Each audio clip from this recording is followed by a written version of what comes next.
Hello दोस्तों, मेरा नाम है सागर और आप देख रहे हैं ऑल एग्जाम सब चैनल। दोस्तों, आज के इस वीडियो में हम आपको बताने वाले हैं बुंदेलखंड यूनिवर्सिटी झांसी के पीएचडी एडमिशन से रिलेटेड इन्फॉर्मेशन। और यहाँ पर दोस्तों मैं आपको बता दूं कि यहाँ पर पीएचडी एडमिशन स्टार्ट हो चुके हैं 27 दिसंबर से ही। और जैसा कि आपको पता है कि यूनिवर्सिटी ऑफ लखनऊ में भी पीएचडी एडमिशन स्टार्ट हुए हैं। दोनों ही एप्लीकेशन लगभग आगे पीछे ही स्टार्ट हुए हैं। और यहाँ पर सबसे अच्छी बात ये है बुंदेलखंड यूनिवर्सिटी में कि यहाँ पर दोस्तों नेट जेआरएफ वाले लोग एग्जाम्प्ट होंगे, उन लोगों को यहाँ पर कोई भी एग्जाम नहीं देना होगा।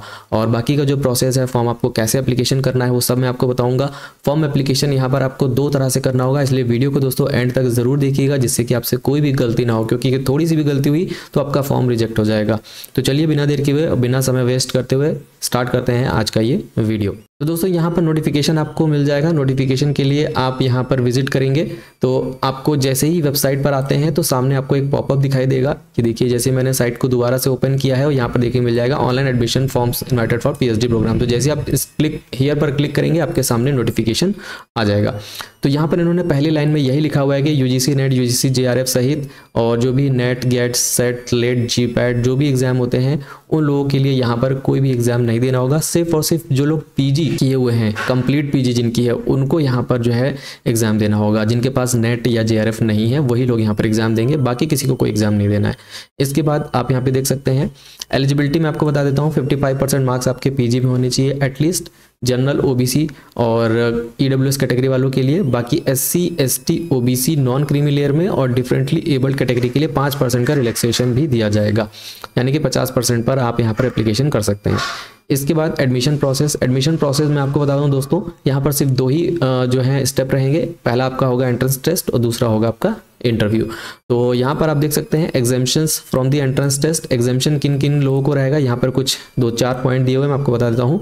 जो रेगुलर टीचर है यूनिवर्सिटी के, वो पीएचडी वहाँ से अगर करना चाहते हैं सेम यूनिवर्सिटी के यानी कि बुंदेलखंड यूनिवर्सिटी के, तो उन लोगों को यहाँ पर कोई भी एग्जाम नहीं देना होगा। एंड यहाँ पर फिर जो एसएफएस टीचर यानी कि सेल्फ फाइनेंस के जो टीचर हैं, जिन्होंने कम से कम 5 साल यहाँ पर कंप्लीट कर लिए हैं और उनके पास एटलीस्ट 1 रिसर्च पब्लिकेशन है, तो वो लोग भी यहाँ पर एप्लीकेशन कर सकते हैं, उनका कोई एग्जाम नहीं लिया जाएगा। इसी तरह से इंटरनेशनल स्टूडेंट है, उनका भी कोई एग्जाम नहीं होगा। नेट, जेआरएफ और UGC NET, JRF, CSIR, SLET, GATE, teacher fellowship जिनके पास है, आईसीआर नेट है और जेआरएफ है, उनके लिए कोई भी एग्जाम यहाँ पर नहीं लिया जाएगा। देन इसके बाद आपका जो एंट्रेंस टेस्ट होगा उसमें आपका मल्टीपल चॉइस क्वेश्चन होंगे, एमसीक्यू क्वेश्चन होंगे। हर क्वेश्चन 2 मार्क्स का होगा दोस्तों। और यहाँ पर मैं आपको बता दूं 30 मार्क्स का आपका इंटरव्यू होगा। 30 मार्क्स का इंटरव्यू होने का मतलब है कि यहाँ पर 70 मार्क्स का आपका पेपर होगा, जिसमें कि आपका पेपर 1 और पेपर 2 एग्जाम लिया जाएगा, यानी कि उसमें 35 क्वेश्चंस आ सकते हैं आपके। ठीक, इसके बाद हम आगे बढ़ते हैं।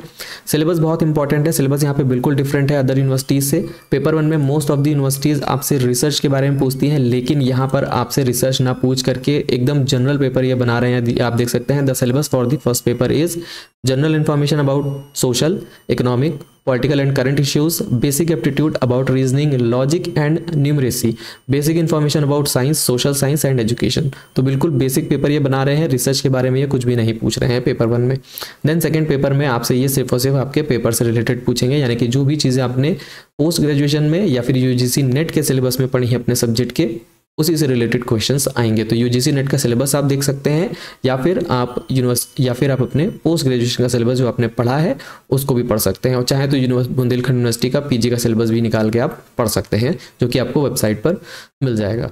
इसके बाद यहाँ पर आप देख सकते हैं एग्जामिनेशन में आपको एटलीस्ट 50% मार्क्स लाना है, स्पेशली जनरल, ओबीसी और ईडब्ल्यूएस वालों के लिए। बाकी कैटेगरीज के लिए 45% मार्क्स पर भी आप जो है वो क्लियर हो जाएंगे, लाइक एससी, एसटी और डिफरेंटली एबल्ड कैटेगरी में अगर आप आते हैं तो। इसके बाद है प्रिपरेशन ऑफ एकेडमिक मेरिट, ये सब इन्होंने बताया हुआ है।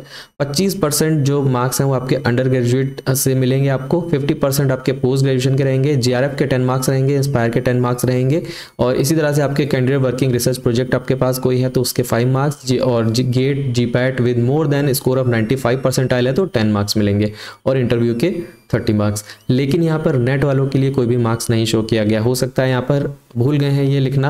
वैसे नेट वालों को 5 से 7 मार्क्स दिया जाता है और ज़रूर मिलेगा, मुझे लगता है यहाँ पे कोई मिस्टेक हुई है इसलिए यहाँ पर वो शो नहीं हुआ है।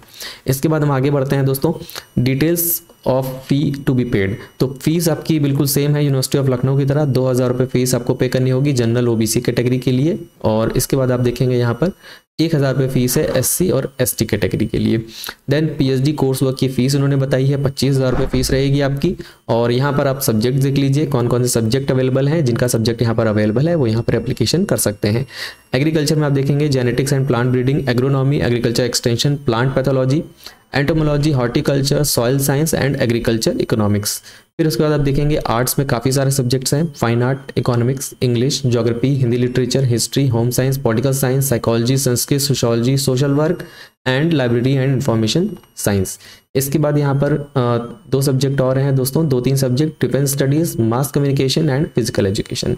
कॉमर्स में आपको मिल जाएगा management, commerce, tourism and hotel management. इसके बाद आ जाते हैं साइंस के सब्जेक्ट। साइंस में आपको मिलेगा botany, chemistry, mathematics, physics, zoology, pharmacy, biotechnology, computer science, environmental science, food technology, microbiology, biomedical, geology, biochemistry, forensic science and इसके बाद आप आ जाते हैं एजुकेशन सब्जेक्ट में। तो एजुकेशन में एजुकेशन ही रहेगा एंड लॉ में लॉ रहेगा। तो टोटल 45 सब्जेक्ट्स हैं। सीट की डिटेल्स इन्होंने नहीं बताई है कि कितनी सीट किस सब्जेक्ट में अवेलेबल हैं। इसके बाद हम बढ़ते हैं इसके एप्लीकेशन प्रोसेस पर। एप्लीकेशन प्रोसेस दोस्तों ऑनलाइन है, साथ ही साथ ऑफलाइन प्रोसेस है, यानी कि दोनों ही तरह से आपको एप्लीकेशन करना होगा। पहले आपको ऑनलाइन एप्लीकेशन करना है, सारी चीज़ें आपको अपलोड करनी होंगी और क्या क्या कॉपी जो है आपको लगा करके भेजनी होगी वो देखिए यहाँ पे लिखा हुआ है, soft copy of colour photograph, signature, category certificate अगर आपके पास है, 10-12 मार्कशीट, UG मार्कशीट और डिग्री सर्टिफिकेट, PG की मार्कशीट और डिग्री। देन इसके बाद marksheet of previous semesters for candidate appearing in the qualifying degree exam, और साथ ही UGC नेट का सर्टिफिकेट और JRF का अगर अवार्ड लेटर है तो वो आपको लगाना पड़ेगा।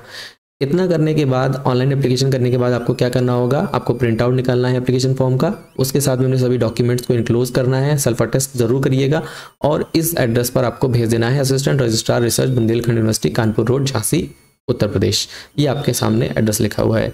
और एनवेलप के ऊपर आपको क्या लिखना होगा, एप्लीकेशन फॉर PhD एंट्रेंस, ये आपको लिखना मैंडेटरी है, इसको आप जरूर लिखिएगा। और साथ ही अपने सब्जेक्ट का नाम भी आपको लिखना होगा कि किस सब्जेक्ट के लिए आप एप्लीकेशन कर रहे हैं, जिससे कि उन्हें फॉर्म छांटने में आसानी हो जाएगी। ठीक है, इसीलिए ये करवाया जाता है।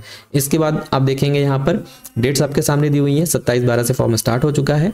फॉर्म कैसे अप्लाई करना है वो भी मैं अभी आपको बता दूंगा। वेबसाइट जो क्लोज होगा एप्लीकेशन वो 31 जनवरी 2024 को, 5/2/2024 तक आपको डॉक्यूमेंट्स भेजने हैं। एडमिट कार्ड रिलीज होगा 12/2/2024 को और 2nd और 3rd वीक ऑफ फरवरी में आपका एग्जाम हो जाएगा। डिक्लेरेशन ऑफ रिजल्ट भी आपका जो है फरवरी में ही हो जाएगा, यानी कि फरवरी के एंड तक आपको रिजल्ट भी देखने को मिल जाएगा।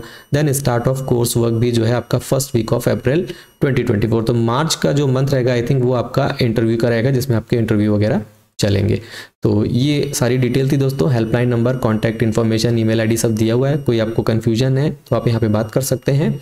और फिलहाल अब हम चलते हैं इसके एप्लीकेशन प्रोसेस की तरफ। तो ये है इसकी ऑफिशियल वेबसाइट और यहाँ पर जब आप विजिट करेंगे तो यहाँ पर आपको जाना होगा एडमिशन सेक्शन में। एडमिशन में जब आप यहाँ पर जाएंगे अप्लाई नाउ पे क्लिक करेंगे तब आपके सामने इनका एडमिशन पोर्टल ओपन हो जाएगा। तो यहाँ पर आपको जाना होगा apply online for campus admission, तो इस पर आप क्लिक करिए। क्लिक करते ही आपके सामने यहाँ पर देखिए ऑप्शन आएगा, यहाँ पर रजिस्टर्ड कैंडिडेट लॉगिन आ रहा है और apply online for new registration. तो हमें न्यू रजिस्ट्रेशन करना होगा पहले, तो इस पर क्लिक करेंगे। एक बार क्लिक करने पे शायद ये ओपन नहीं होगा, लेकिन दूसरी बार आप क्लिक करेंगे तो आपके सामने फॉर्म आ जाएगा। अब आपको यहाँ पे क्या करना है दोस्तों, सबसे पहले आपको सेलेक्ट करना है अप्लाइंग फॉर PhD के लिए एप्लीकेशन कर रहे हैं। कोर्स PhD सेलेक्ट होकर आ जाएगा। फैकल्टी सेलेक्ट कर लीजिए, जिस भी फैकल्टी में एडमिशन लेना चाह रहे हैं। लाइक मान लीजिए आर्ट्स अगर आप लेना चाहते हैं, उसके बाद अपना सब्जेक्ट सेलेक्ट करिए कि आर्ट में कौन सा सब्जेक्ट है आपका। जैसे मान लीजिए मैंने इंग्लिश सेलेक्ट कर लिया। इसके बाद आपको अपना फुल नेम यहाँ पे डालना है, मिस्टर मिसेस कुमारी जो भी आप लगाते हैं वो सेलेक्ट कर लीजिए। Mother's name, father's name, date of birth, mobile number, landline number है तो वो भी डाल दीजिए यहाँ पर। उसके बाद अपना जेंडर सेलेक्ट करना है, मेल आईडी लिखनी है और इसके बाद आपको यहाँ पर सेलेक्ट करना है। मेल आईडी लिखने के बाद आपको यहाँ पर सेलेक्ट करना होगा @gmail.com, ये आपको बाद में सेलेक्ट करना होगा। मेन आईडी आपको यहाँ पे अपनी लिखनी होगी, बस @gmail इसमें आपको अपने आप यहाँ पे लगा हुआ मिल जाएगा। रिलीजन सेलेक्ट कर लेंगे, डोमिसाइल स्टेट किस स्टेट से हैं आप वो सेलेक्ट करेंगे। इसके बाद यहाँ पे कास्ट कैटेगरी आप सेलेक्ट कर लेंगे। ये देखिए यहाँ पर EWS का कोई ऑप्शन नहीं है, यहाँ पर सिर्फ unreserved, OBC, SC and ST का ऑप्शन है। ठीक, इसके बाद वेदर कश्मीरी माइग्रेंट अगर आप हैं या नहीं है तो उसको यस नो कर लीजिए अपने अकॉर्डिंग। इसके बाद हम यहाँ पे देखेंगे, एक बार हम सेलेक्ट करके देख लेते हैं दोस्तों कि यहाँ पे क्या अनरिजर्व सेलेक्ट करने के बाद EWS का ऑप्शन आता है। हाँ देखिए आ रहा है EWS का ऑप्शन दोस्तों, तो EWS वाले लोग भी यहाँ पर एप्लीकेशन कर सकते हैं। ठीक है, OBC हमने सेलेक्ट किया, देन SC सेलेक्ट किया, वो नॉर्मल है। इसके बाद यहाँ पर परमानेंट एड्रेस आपको एंटर करना है और करंट एड्रेस ठीक है। अगर सेम है दोनों तो यहाँ पर सेम एज अबव कर दीजिएगा, नीचे भी सेम एड्रेस फिल हो जाएगा। इसके बाद total annual income of guardian, तो आपकी जो एनुअल इनकम है वो आप यहाँ पर एंटर कर सकते हैं, लेकिन ये उन लोगों के लिए होगा जिनको यहाँ पर जो है कोई रिलैक्सेशन चाहिए होगा या जीरो फीस वगैरह का अगर यहाँ पे सिस्टम होगा तो वो लोग यहाँ पर एप्लीकेशन करेंगे, क्योंकि इसीलिए यहाँ पर ये मैंडेटरी नहीं किया हुआ है, ना ही यहाँ पे स्टार लगा हुआ है। तो जो लोग करना चाहते हैं वो यहाँ पे कर सकते हैं, जो नहीं करना चाहते हैं वो ना करें। इसके बाद है आइडेंटिटी वेरिफिकेशन। आइडेंटिटी वेरिफिकेशन के लिए ये सिर्फ 10th का रोल नंबर यहाँ पे डलवा रहे हैं, 10th की मार्कशीट का सीरियल नंबर और ईयर यहाँ पर सेलेक्ट करवा रहे हैं। देन आपको यहाँ पे नीचे सेव एंड रजिस्टर का ऑप्शन मिलेगा। इतना करने के बाद शायद मुझे लगता है फिर आपको लॉगिन आईडी और पासवर्ड मिल जाएगा, और फिर जब आप वापस आप जाएंगे जो है मेन जगह पे जहाँ पे हम आए थे आपको लेकर के, जहाँ पे लॉगिन और यूज़र नेम आपको मिला था, वहाँ से जो है आपको मिल जाएगा। ये देखिए कैंपस ऑनलाइन एडमिशन आ रहा है, यहाँ पे हमने क्लिक किया और यूज़र नेम और पासवर्ड जब आपको मिल जाएगा उसके बाद बाकी का फॉर्म शायद आपको जो है फिल कराया जाएगा, डॉक्यूमेंट्स अपलोड होंगे, सारी चीज़ें उसमें आपको देखने को मिल जाएंगी। तो आई होप आपको सारी चीज़ें क्लियर होंगी, वीडियो आपको क्लियरली समझ में आ गया होगा। अगर आपको कोई दिक्कत है तो आप हमसे बात कर सकते हैं, नहीं तो इसमें दिए गए हेल्पलाइन नंबर पर भी आप बात कर सकते हैं। हमसे बात करने के लिए इंस्टाग्राम, टेलीग्राम या फिर यूट्यूब पर मैसेज कर सकते हैं। और अगर आप पहली बार हमारे चैनल पर आए हैं, वीडियो आपको अच्छा लगा है तो ज़रूर से हमारे वीडियो को लाइक करें, चैनल को सब्सक्राइब करें, शेयर करें अपने दोस्तों के साथ में। मिलते हैं किसी अगले वीडियो में, तब तक के लिए टेक केयर एंड जय हिंद।